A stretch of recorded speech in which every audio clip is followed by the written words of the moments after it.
We have the opportunity to make a habit of empathy. I'm Susan Griffin. I've been a writer since I was really quite young, and also active in various political campaigns, movements, since I was quite young. I just seem to have always thought about society and politics and social justice. For me, values are really important, and they've gotten associated wrongly with sort of,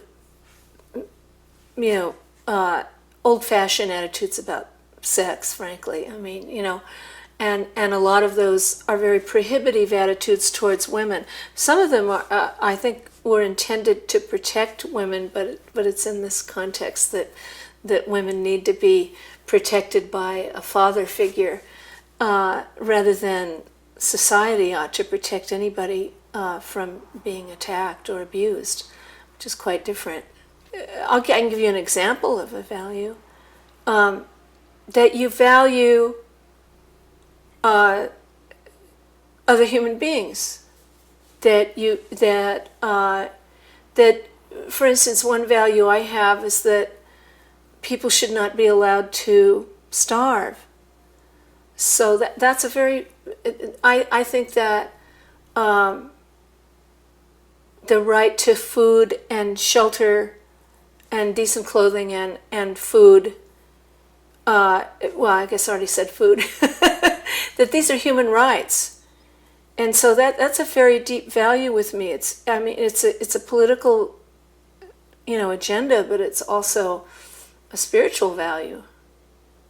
I really think we should not allow other people to suffer, the lack of those things, because that goes back, that's a religious value in some religions, and the 10 Commandments, thou shalt not kill, and that's a passive way of killing people to deprive them of health care or shelter or food.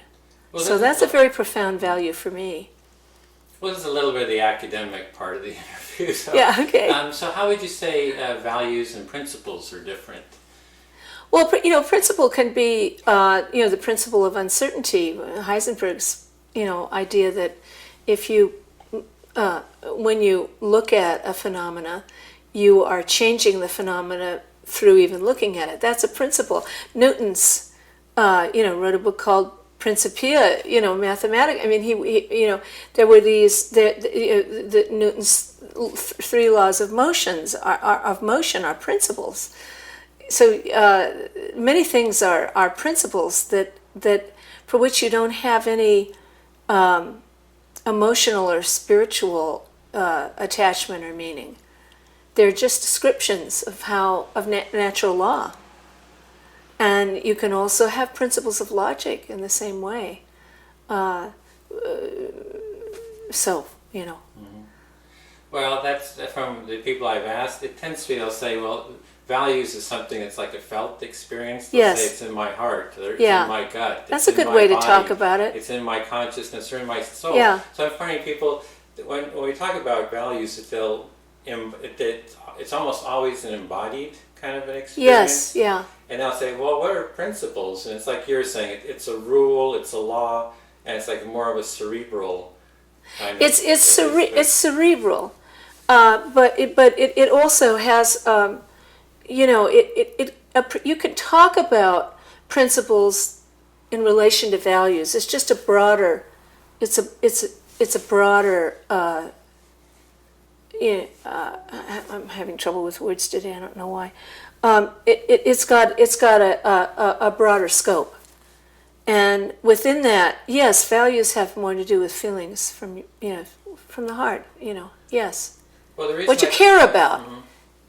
That's what I would say. That's the simplest definition. I think it's a good one. What you care about, because you don't live. You don't decide I'm alive because of a principle. Maybe that the principle of evolution or something, certain scientific laws that brought you into being. Yeah, so it's laws didn't bring you into being, actual physical processes do, but that might describe how you came into being, those principles. But when you say, why do I continue living? What do I care about? What is my life about? What's the raison d'etre, of my being? That's sort of repetitious. The reason I ask is because I feel that the conservatives have kind of taken over the word values, and one way they've gotten away with it is that there's no clear definition of it, and because of that, they can kind of use it kind of any way that they want. And there's almost like I've seen it on the news, for example, after the Value Voter Summit, which is a social conservatives' main conference that they hold in Washington D.C. And there was one of the people came from that conference on the News Hour, and I think it was Gwen Ifill was there interviewing him, and he talked about family values, and even after 30 years of them talking about family values, you could see she wasn't clear on what that really meant. And she said, "What are family values?" And he says, "Blah de blah," like something that made no sense. And she looked like confused. And it's because it's about values, it kind of went unquestioned. She says, "Okay, forget it." I'm not gonna. So it seems that's why I'm kind of like looking for. Well, I think you're right that the right wing has stolen the right, and it's really the right wing. It's not even conservative. It's the far right wing has stolen the concept of values away from the rest of us, and it's taken a while to sort of wake up and say, hey, wait a minute, we do have values too. I think it was fashionable for a period it really came out of the 50s and 60s, this idea that, everything in human society can be studied scientifically, and it's all an intellectual question, and you be objective, and we're just coming up with the best practical solutions. And I don't think that's true. That's not human nature. We care about things. We care about, we love the members of our family. We love our friends and our neighbors. Hopefully we love ourselves too.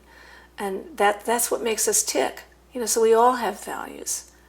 And the right wing has a particular set of values that I don't agree with at all. Many of them. Some I do. Few I would. But there are many of them that I don't agree with. Well, you mentioned was it the 50s, 60s, and the rational super rational, super scientific. No, and that's interesting. I looked up the word values and kind of did a bit of it, historical. Oh, great! Yeah. And in the 60s, there's something came out called values clarification movement. It was led by social scientists, and it was so excruciatingly intellectual that they weren't focusing on the value, like you're saying, caring. The focus was on the process of valuing, the intellectual process, and I've seen some books about that. And it is like deadening. It was very deadening. It's deadly and deadening. I can see that some of those studies would be important if you put them together with other insights. Science provides us with a lot of valuable information, but when it comes to shaping human society and political decisions, you can't. First place, a democracy won't work that way. My friend George Lakoff has pointed that out beautifully in the way you use language. People don't come to political decisions through this super rational process. But it's also, would it be preferable for us to do that? I don't think so. We wouldn't be ourselves. We wouldn't be, what we call fully human. I love that aspect of us, that we care about things and we, connect through the heart. And I also think that's the nature of existence. My value, my philosophy is closer to the older traditional Native American philosophies that looks at nature as alive. So I think that even nature itself, even existence itself, moves through the heart in some way, and the spirit has a spirit and moves that way. I know that's very radical, but I'm not that far away from Emerson and Thoreau.